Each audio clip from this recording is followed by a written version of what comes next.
The communication station called Harmony's Watch floated in the quiet darkness of space.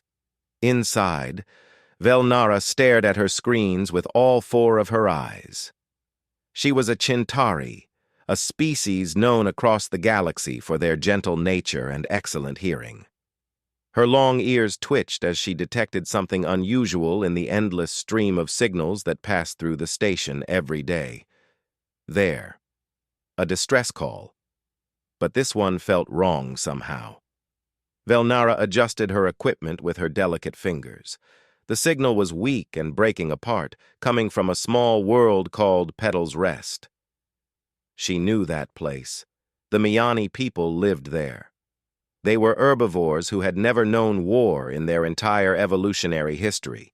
They didn't even have a word for murder in their language.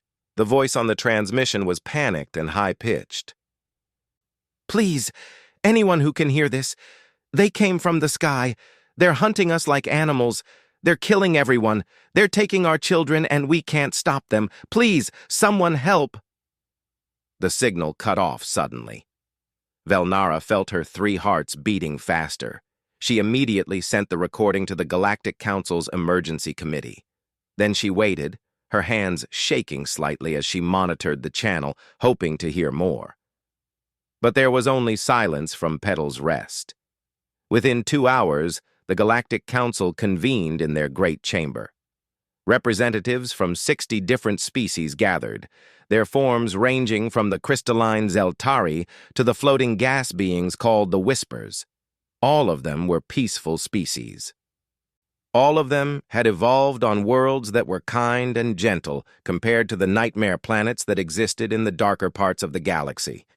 The council leader, a wise old Drakim named Thuresh, played the distress call for everyone to hear. The chamber fell silent except for the desperate voice of the Miani begging for help. When it ended, the debate began. "We must send the peacekeeping fleet," said one representative. "The fleet is 3 weeks away," another responded. "The Miani don't have 3 weeks. Perhaps they don't even have 3 days. What about the Regional Defense Force? They're equipped for border patrol, not rescue operations against an unknown aggressor." The debate continued for an hour. The problem was simple but terrible. The Galactic Council was made up of species that had evolved on gentle worlds. Their idea of conflict was trade disputes and territorial disagreements that could be solved through negotiation. They had peacekeepers, yes, but those peacekeepers were trained to stand between 2 parties who wanted to stop fighting. They weren't trained to fight against an enemy that showed no mercy. Then Junior Counselor Thainris spoke up. He was young for a council member, and his species, the Vorn, were known for thinking in unusual ways. "There is one option we haven't discussed," he said quietly. "We could contact Earth." The chamber erupted in noise. Some representatives objected immediately. Others looked thoughtful. A few looked terrified at the suggestion. Earth, humanity, the species that had joined the Galactic Council only 15 years ago and still made everyone nervous. They came from what the Council officially classified as a Class 12 death world, a category so dangerous that most species couldn't survive there for more than a few hours without protection. Earth had predators that hunted in packs. It had diseases that evolved as fast as the cures. It had weather that could kill with wind and water. It even had plants that could poison with a touch. And somehow, humanity had not just survived on that nightmare world, they had thrived. They had conquered their entire planet and then reached for the stars. The Council knew humans had something called a military, not peacekeepers, not defense forces, a military. They had weapons designed purely for killing other humans. They had tactics and strategies developed over thousands of years of warfare. They had special forces trained to go into hostile territory and complete missions that seemed impossible. Most disturbing of all, humans had concepts that didn't translate well into most galactic languages. Things like righteous fury and protective rage and strategic ruthlessness. The debate raged for another hour. Finally, it came to a vote. By a narrow margin, the council decided to send the distress call to Earth. They had no other choice. The Miyani were dying, and humanity was the only species close enough and capable enough to help. Ambassador Park Min-seo received the transmission at her residence on the council's diplomatic station. It was the middle of her sleep cycle, but she woke instantly when her emergency communication system activated.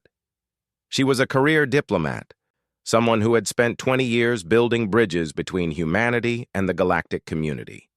She was patient, careful, and always thoughtful about how Earth's actions would be perceived. But as she read the message from the council and listened to the Miyani's desperate plea, something changed in her expression. She read about the Miyani culture, a species that had never known violence, children who played without fear because they had never learned what fear meant, families that gathered in open spaces because they had never needed to hide, and now something was slaughtering them. Park Min-seo made a decision that would change everything. She didn't call Earth's diplomatic corps. She didn't schedule a meeting with the human military's official channels. She didn't wait for committees and approvals and the slow machinery of bureaucracy. Instead, she activated a communication line that existed for exactly this kind of emergency. A direct channel to Korean Special Operations Command, the branch of Earth's military that handled rapid response missions. The line was answered within seconds. "This is Ambassador Park," she said, her voice steady despite the rage she felt building inside her. "Authorization code Phoenix 77 Alpha. I'm invoking Emergency Protocol Guardian." There was a brief pause on the other end. Then a calm male voice responded. "Protocol Guardian confirmed, Ambassador. We're listening." Park Min-seo forwarded all the data about Petal's Rest, about the Miyani, about their helplessness and their suffering. She included everything the council had sent her. Then she added her own assessment, speaking 6 words that would set everything in motion. "They're killing children. I need ghosts." Another pause. Then the voice on the other end changed slightly, became harder. "Understood, Ambassador. Ghost Battalion is activating now. We'll have a team in space within 6 hours. Send us everything you have on the target area."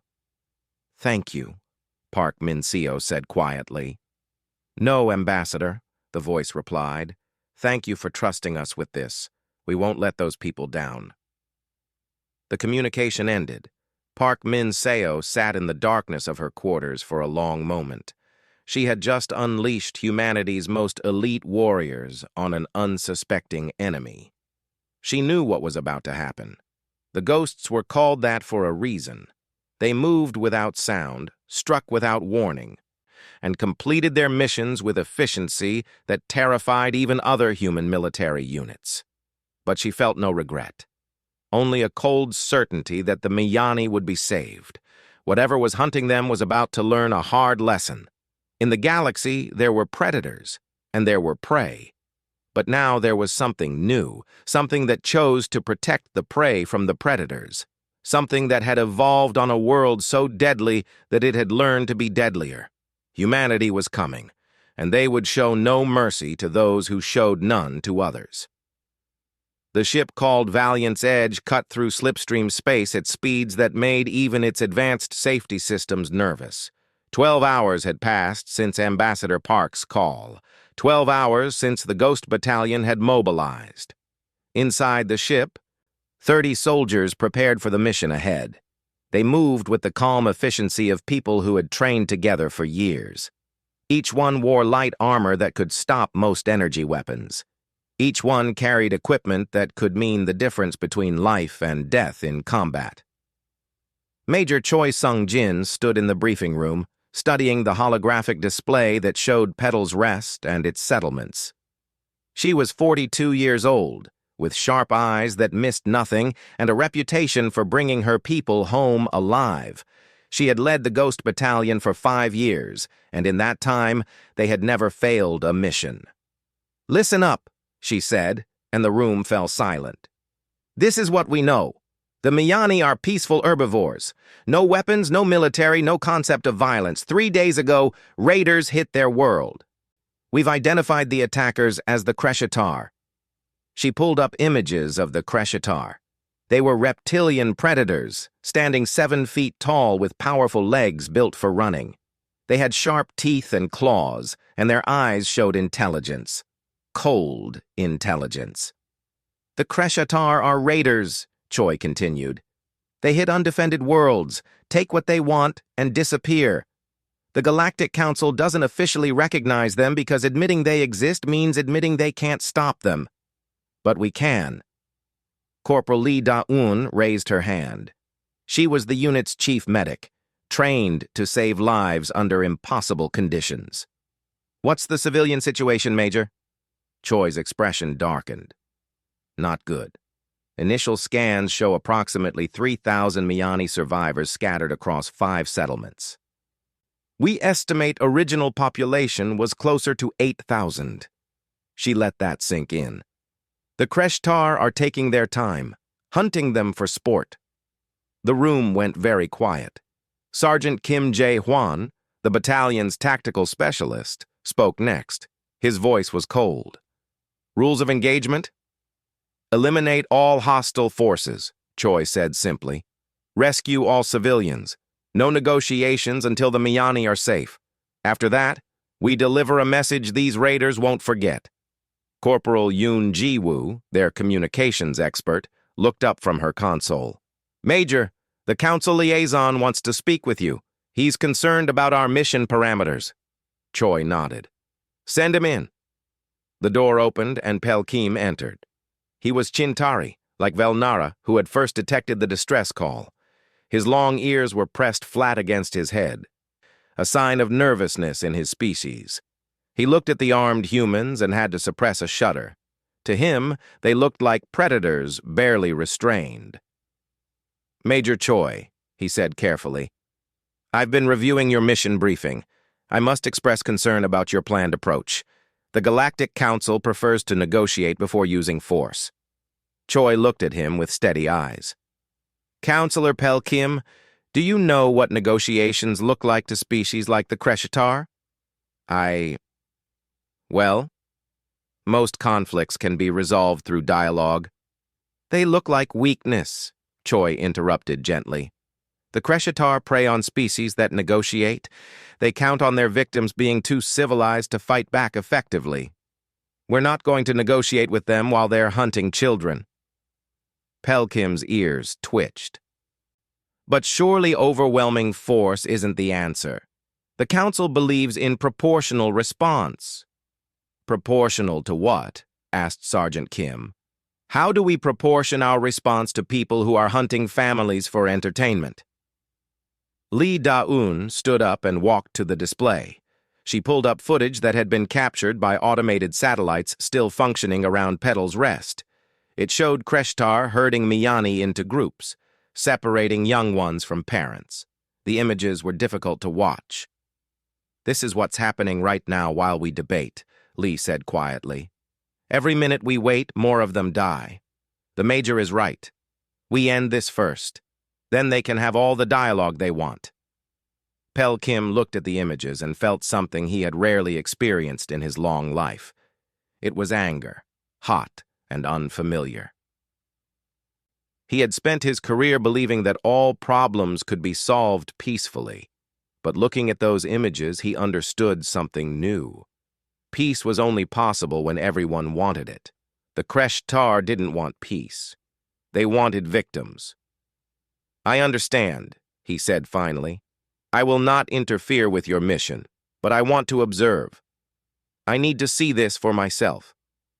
Choi nodded.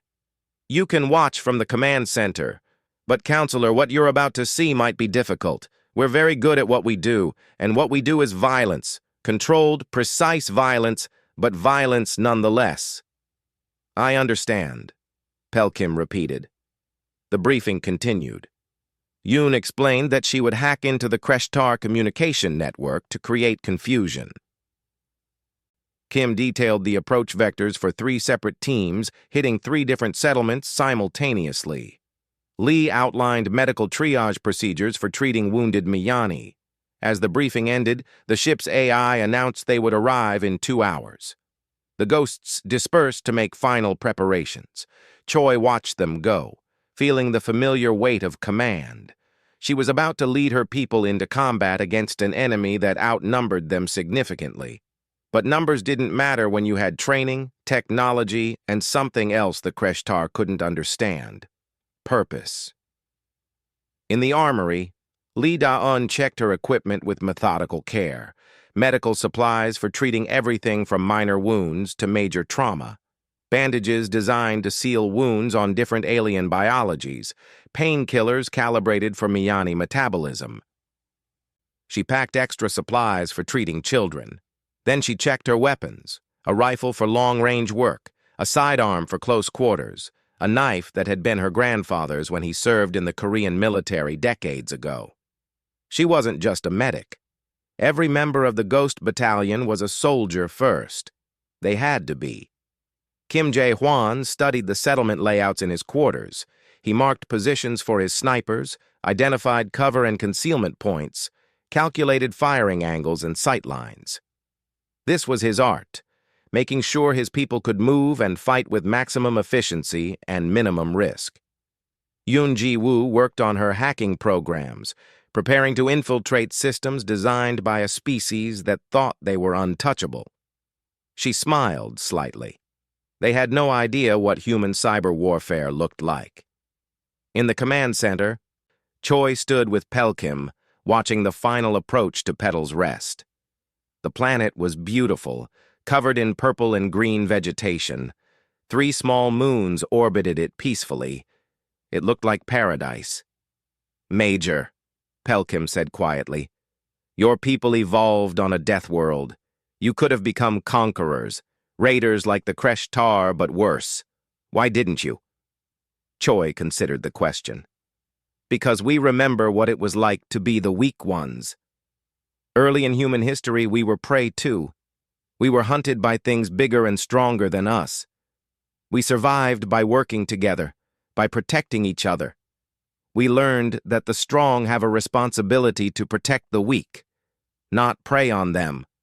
She turned to look at him. "The Kreshtar think strength means taking what you want. We think strength means protecting those who can't protect themselves. That's the difference." The ship dropped out of slipstream at the edge of the system, running silent with all stealth systems active. Scanners showed the horror clearly: settlements burning, energy signatures from Kreshtar weapons, a command ship in orbit casually watching the slaughter below. Choi opened the battalion-wide channel. "All teams, this is Ghost Actual. Mission is go. Remember your training, trust your partners, and let's bring those people home." As the ghosts loaded into their drop pods, Lee Da-un paused at a monitor showing Miyani children being separated from their families. Her expression went from concerned to something harder. Something ancient and predatory that lived in the heart of every human who had evolved by surviving on a world that tested them every day. "Not one more child," she said quietly to herself. "Not on our watch." The drop pods launched into the darkness, carrying Earth's answer to the galaxy's bullies toward the surface below. The drop pods fell through the night sky of Petal's Rest like falling stars, silent and dark. They scattered across 3 different settlements, each team landing exactly where they needed to be. The pods opened without sound, and the ghosts emerged into a nightmare.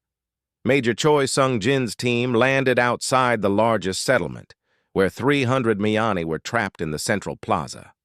The Kreshtar had them surrounded, herding them like animals. The raiders were taking their time, enjoying the terror they caused. Some were laughing.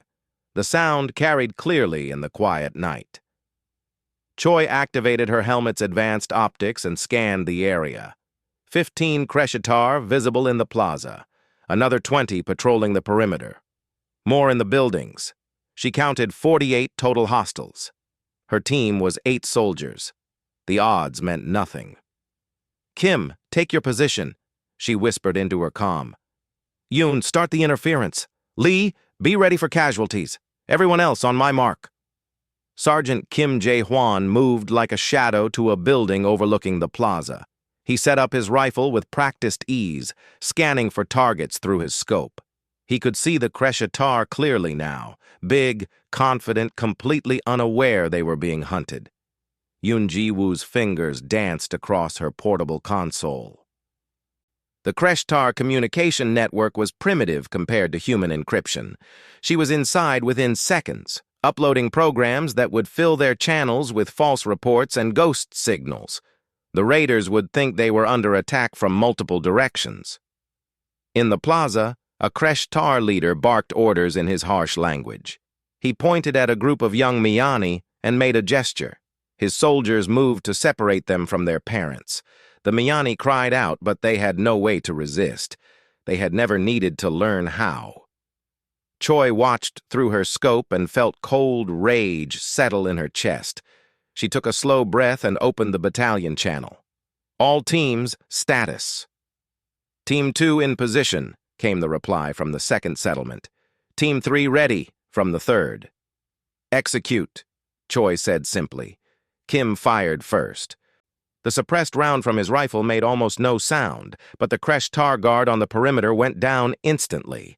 Before his body hit the ground, Kim had fired again, and again. 3 guards down in 3 seconds. The other raiders hadn't noticed yet. Choi and her entry team moved toward the settlement with perfect coordination. They had trained together for years, knew each other's movements like a dance. Each soldier covered specific angles, advancing in a pattern that kept them protected while maximizing their ability to respond to threats. The Kreshatar finally realized something was wrong when half their perimeter guards didn't respond to check-ins. The raider commander started barking orders, but Yoon's interference turned his communications into chaos. Different units reported attacks from different directions. Some thought they were surrounded. Others thought they were being bombed from orbit. Choi's team entered the settlement proper. The first Kreshatar they encountered was trying to use his comm, frustrated that it wasn't working. He looked up just in time to see the human soldier before her weapon fired. He went down without making a sound. The ghosts moved through the settlement like their name suggested. They used the buildings for cover, advanced from shadow to shadow, and eliminated targets with clinical precision. Each shot was calculated to avoid hitting any Miyani. Each movement was designed to confuse and disorient the raiders. In the plaza, the Kreshatar were panicking now. Their guards were gone. Their communications were useless, and enemies were appearing and disappearing like ghosts. They tried to organize a defense, but they had never fought against an opponent like this. They were hunters, not soldiers. They were used to prey that ran away, not predators that hunted them back. One Kreshatar grabbed a Miyani child and held her in front of him, thinking to use her as a shield. Kim saw it through his scope from his elevated position. The shot was nearly impossible, a target the size of a fist, partially obscured with a civilian directly in the line of fire. For most snipers, it would be suicide to take the shot. Kim took the shot. The round passed within centimeters of the Miyani child's ear and struck the Kreshatar in his eye. The raider fell and the child stumbled forward, terrified but unharmed. Choi and her team reached the plaza's edge. The remaining Kreshatar had clustered in the center, using the Miyani as living shields all around them. It was a desperate tactical decision. Against most opponents, it would work. The attackers would have to negotiate, couldn't risk the civilians, but the ghosts weren't most opponents. And this was why they trained harder than any other unit in human military. Choi signaled her team. They moved in perfect synchronization, each soldier taking a specific position. Then she activated her external speaker and addressed the Kreshatar in their own language, which she had studied during the flight. "Release the civilians and you will live to face trial," she said. The Kreshatar commander laughed, a harsh sound. "You're surrounded by our hostages, human. One wrong move and we'll start killing them. Leave now or—" He never finished. Choi had been counting on his arrogance, his belief that holding civilians would protect him. The moment he was distracted by speaking, her team moved. What happened next took 7 seconds. Kim and another sniper eliminated the Kreshtar on the outer edge of the group with synchronized fire. 2 other soldiers threw flashbang grenades that were carefully calibrated to stun the Kreshtar without permanently harming the Miani. In the moment of confusion, Choi and 3 others rushed forward. They moved between the Miani with impossible speed, pushing the civilians down and away from danger. At the same time, they engaged the Kreshtar in close combat. Choi used her rifle's stock to break a raider's arm, then fired at point-blank range. Another ghost switched to her knife, moving too close for the Kreshtar to use their longer reach as an advantage. The Miani huddled on the ground, covering their heads as the violence happened around them. But not one bullet, not one blade meant for a raider, touched a civilian. The ghosts fought with precision that seemed impossible, as if they could see the future and knew exactly where every person would be. 70 seconds after the engagement began, it was over. The Kreshtar in the plaza were dead or unconscious. The ghosts immediately switched modes from warriors to rescuers. Lee Da-eun ran into the plaza with her medical pack. She went straight to an injured Miani, a young female who had been struck by a Kreshtar during the panic. Lee's hands were steady as she worked, speaking in soft, calming tones, even though the Miani couldn't understand her words. "It's okay," Lee said gently, applying bandages to the wound. "You're safe now. We've got you." Around her, Kim Jae-hwan maintained a defensive position, his rifle ready in case more raiders appeared. Yoon Ji-woo worked to restore the settlement's power and communications.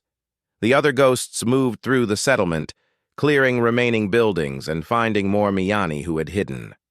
From the command center of Valiant's Edge in orbit, Pelkim watched everything through the combat feeds. His ears were flat against his head, his eyes wide. He had never seen anything like this. The speed, the precision, the absolute certainty with which the humans moved. But what struck him most was what happened after the fighting ended.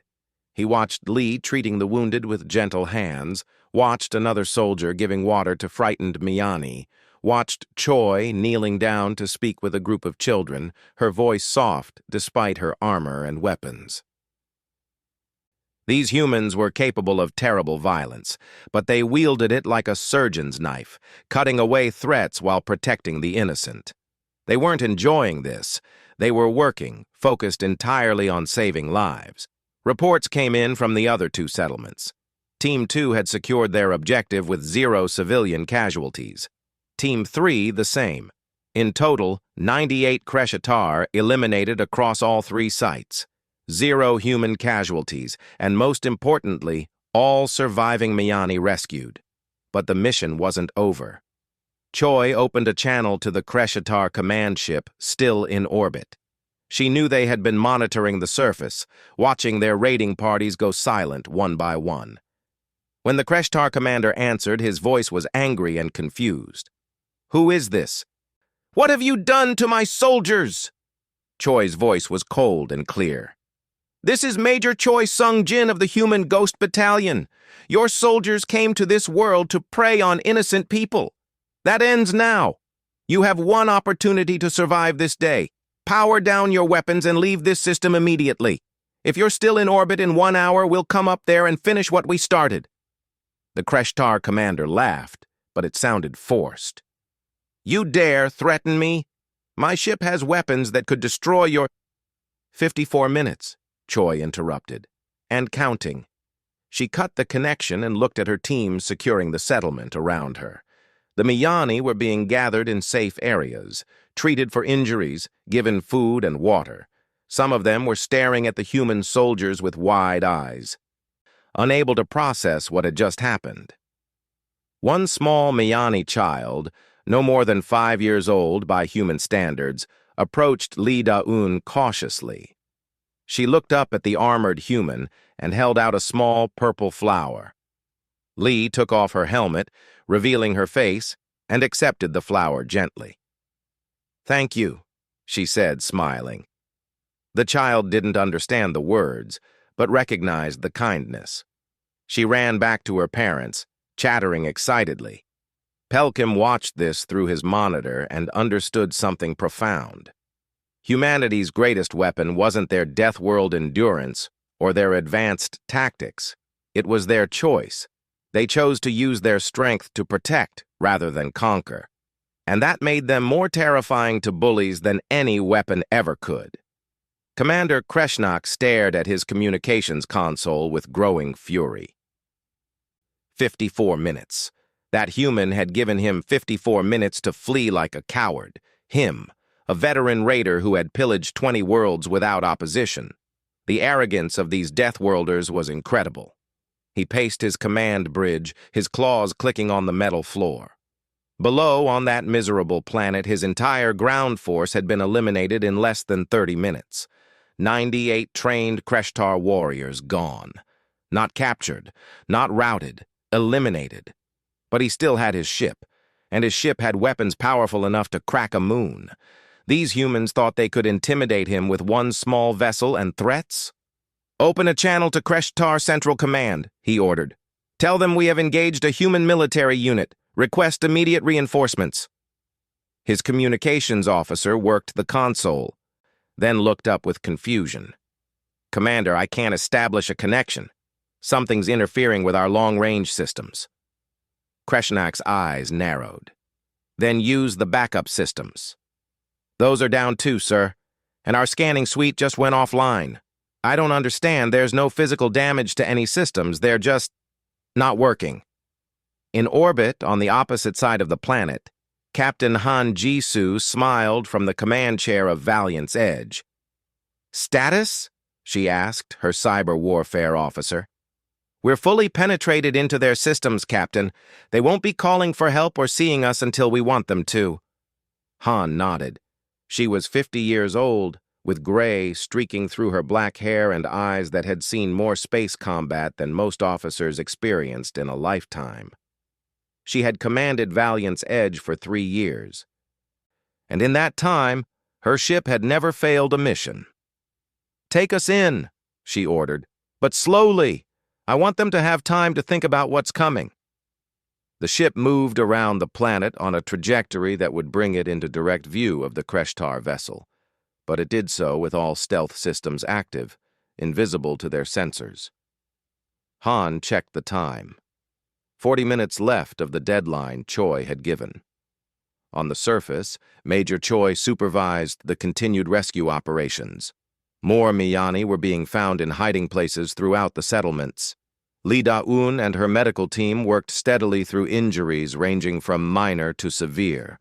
Some of the wounded shouldn't have survived by galactic medical standards, but human medical technology had been refined on a world where survival meant adapting to constant injury. Sergeant Kim Jae-hwan and his team documented everything. They recorded the mass graves where Kreshtar had disposed of earlier victims. They cataloged destroyed homes and public buildings. They interviewed survivors who could communicate through translation software, documenting the raiders' methods and cruelty.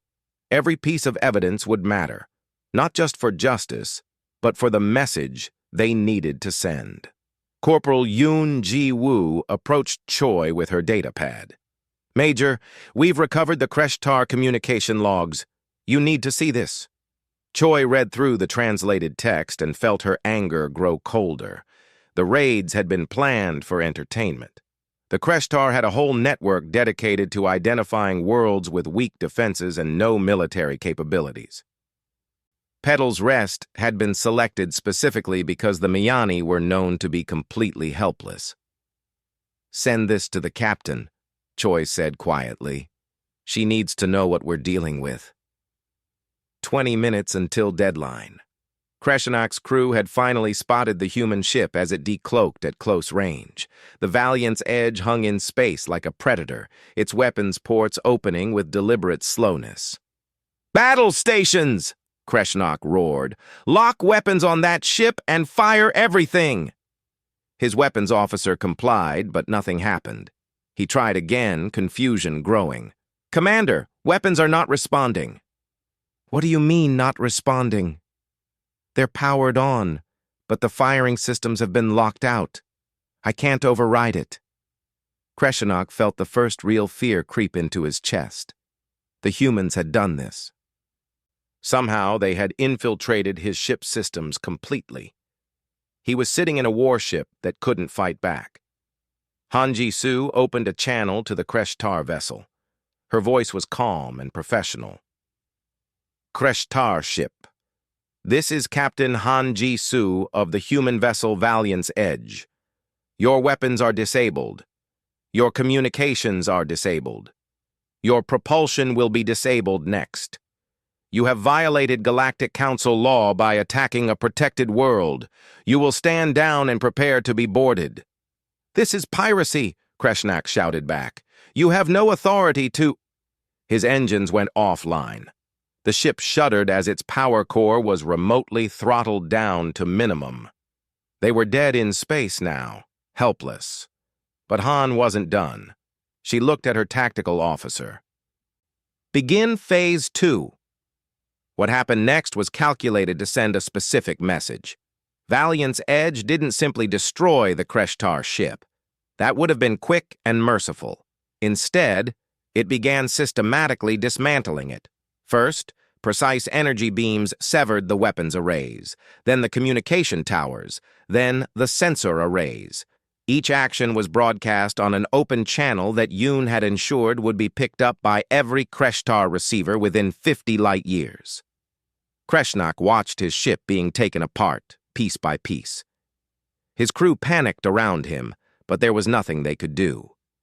They couldn't fight, couldn't run, couldn't even call for help. They could only watch and wait. The dismantling took 40 minutes. Every shot was precise. Every system targeted and eliminated methodically. When it was done, the Kreshtar command ship had life support, minimal power, and nothing else. Then Han used the tractor beam to pull the disabled ship into a lower orbit. She positioned it so Kreshenok and his crew had a perfect view of the surface below. Of the settlements where his raiders had hunted innocent people, of the humans now protecting those people. Major Choi's voice came through on the channel. Kreshenok, do you see what's below you? The Kreshtar commander said nothing, his pride still fighting against his fear. Those are the people you came to terrorize, Choi continued, her voice hard. The Miyani have never hurt anyone in their entire evolutionary history. They're farmers and artists, parents and children, and you decided to hunt them for sport. She paused, letting her words sink in. But they aren't friendless anymore. We are humanity. We evolved on a world that tried to kill us every single day. We survived by becoming very, very good at surviving. And we didn't lose our compassion in the process. We didn't become monsters. We became protectors. Choi's image appeared on Kreshenok's view screen, transmitted through Yoon's hacking. The Major stood in a Miyani settlement, surrounded by the people they had rescued. Behind her, Lee Da-un treated wounded children. Other ghosts helped rebuild damaged structures. This is your only warning, Choi said. Any species under Galactic Council protection is now under human protection.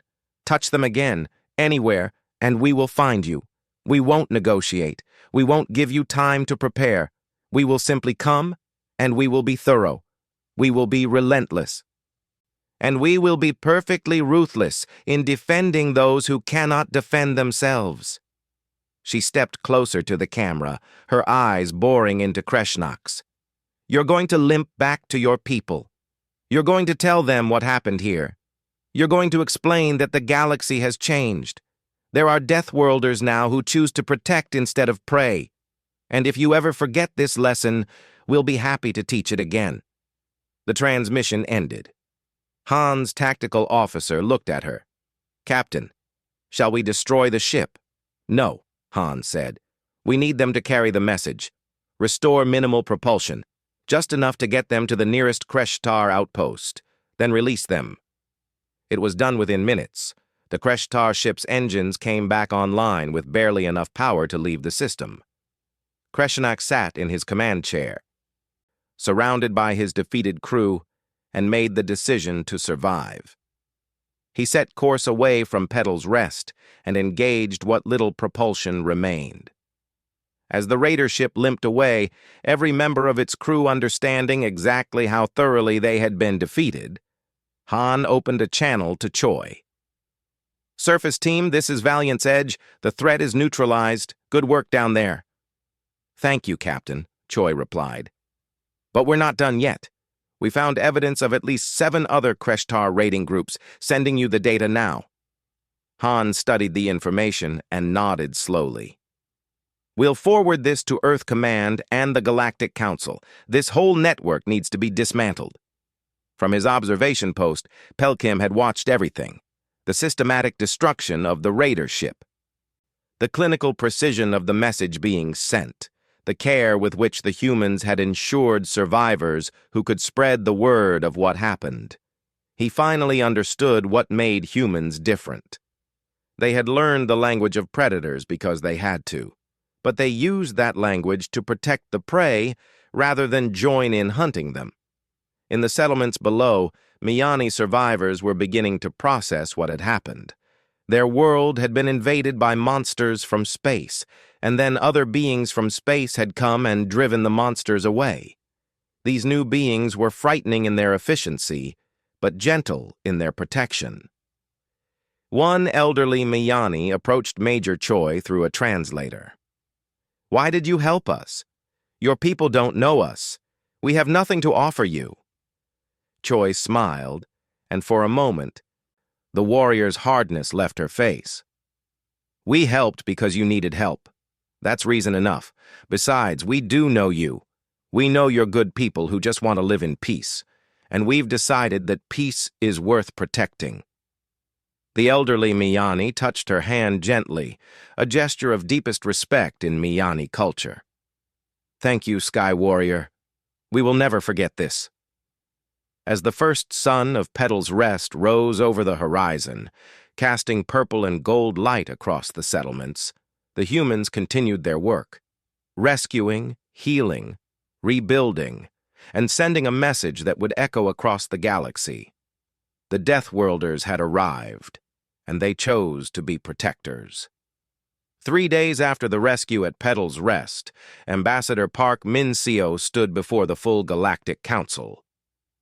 The Great Chamber was filled with representatives from 60 species, and she could feel the tension in the air. Some looked grateful, others looked frightened, a few looked angry. The council leader, Thuresh, opened the session. "Ambassador Park, we have called this emergency meeting to discuss humanity's actions at Petal's Rest. While we appreciate that the Miyani were rescued, there are serious concerns about your methods." Park Min-seo nodded calmly. She had expected this. "I am ready to answer any questions the council may have."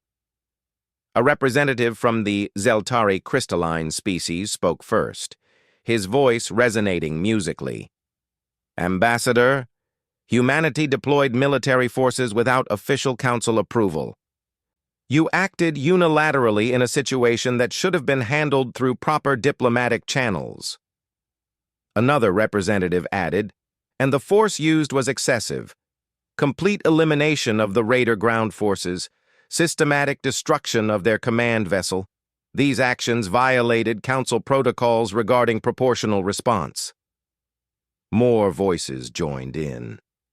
For 10 minutes, Park listened to concerns about humanity overstepping boundaries, about violence being used too readily, about fear that humans might use their military strength to dominate rather than protect. Finally, Park raised her hand for silence. The council quieted. She activated a holographic display that filled the center of the chamber. "Council members, with respect, I would like to show you something before we continue this debate." The display showed recorded messages from Petal's Rest. The first was from a Miyani mother holding her young son. Her voice was soft, translated into council standard. 3 days ago, I thought we would all die. They had us surrounded and we had no weapons, no way to fight back. Then the Sky Warriors came, the humans. I watched one of them place herself between my child and a raider's weapon. She took a strike that would have killed my son. I don't know all your council rules, but I know that human risked her life for someone she had never met. That is not excessive. That is not wrong. That is heroic. The next recording showed an elderly Miani standing in front of a rebuilding settlement. Your council asks if the humans use too much force. I ask you, how much force is appropriate when facing those who hunt children for entertainment? The humans saved over 3,000 of my people. They treated our wounded with medicine and care we did not know existed. They stayed to help us rebuild. If this is what your council calls excessive, then your council needs to reconsider its definitions. Park showed more recordings. Miani after Miani expressing gratitude, telling stories of human soldiers who had protected them, healed them, comforted them. She showed footage of Corporal Lee Da-un sitting with dying Miani in their final moments, holding their hands and singing soft songs so they wouldn't die alone. She showed Sergeant Kim Jae-hwan teaching young Miani how to build better shelters. She showed Major Choi working 14-hour shifts to coordinate rescue and rebuilding efforts. When the recordings ended, the council chamber was silent. Park spoke into that silence, her voice carrying conviction. You ask if we use disproportionate force. I ask you to define proportionate when faced with the slaughter of innocents. You worry that we acted unilaterally. I remind you that we acted when no one else could or would. You fear what humanity is capable of. Perhaps you should. She paused, looking around the chamber at all the different species represented. But fear this more. What we are capable of when someone threatens those we have sworn to protect. The Kreshtar learned that lesson. In the 3 days since Petal's rest, their entire raiding network has gone silent. Not one attack on any council world, not one ship moving toward vulnerable targets. The message was received. Counselor Thaneris, who had first suggested contacting Earth, stood up. Ambassador Park, I believe most of us are grateful for what humanity did, but you must understand our concern. Your species possesses military capabilities that far exceed anything in council space. How can we trust that this power will always be used for protection and not conquest? Park nodded. A fair question. Let me answer it with an offer. She activated another display, this one showing organizational charts and mission parameters. Humanity proposes to establish the Rapid Response Division, a military unit specifically dedicated to protecting council worlds that cannot protect themselves. This division would operate under joint oversight from both Earth Command and the Galactic Council. We would respond to distress calls from vulnerable worlds, eliminate threats, and provide humanitarian aid. She continued, We don't want to conquer anyone. We don't want to control council policy or demand special privileges. We simply want to be the shield for species that evolved in kinder environments than we did. We've learned how to survive on a death world. Let us use those skills to ensure others don't have to learn the same hard lessons. The debate that followed lasted for hours. Some council members supported the proposal immediately. Others wanted restrictions and oversight procedures. A few argued that accepting human military protection would set a dangerous precedent. Finally, after much discussion, the council voted. The result was not unanimous, but it was decisive. Humanity's Rapid Response Division was officially authorized, with the understanding that detailed operational protocols would be developed jointly with council oversight. As the session ended, Velnara, the Chintari, who had first detected the distress call from Petal's rest, approached Park. Ambassador, may I speak with you privately? They moved to a quiet observation deck overlooking the station's central garden. Velnara looked at Park with all 4 of her eyes. I need to thank you. When I sent that distress call to Earth, I wasn't sure what would happen. I only knew that someone had to help the Miani. Park smiled gently. You made the right choice, trusting us with that responsibility. I know that now, Velnara said. I've been studying humanity since the rescue. Your history, your evolution. I'm trying to understand what makes you so different from other predator species. Why you chose to protect instead of conquer. It's not complicated, Park replied. Early in our history, we were the weak ones. We were hunted by animals bigger and stronger than us. We survived by working together, by taking care of each other. We learned that the strong have a responsibility to protect the weak, not prey on them. That lesson stayed with us even after we became the dominant species on our world. Velnara's ears twitched thoughtfully. The galaxy has always had predators and prey, but you're offering something new: protection, safety for those who cannot provide it for themselves. It's revolutionary. Meanwhile, on Earth, the Ghost Battalion returned to their base at Korean Special Operations Command. There was no parade, no public celebration. These soldiers didn't seek glory.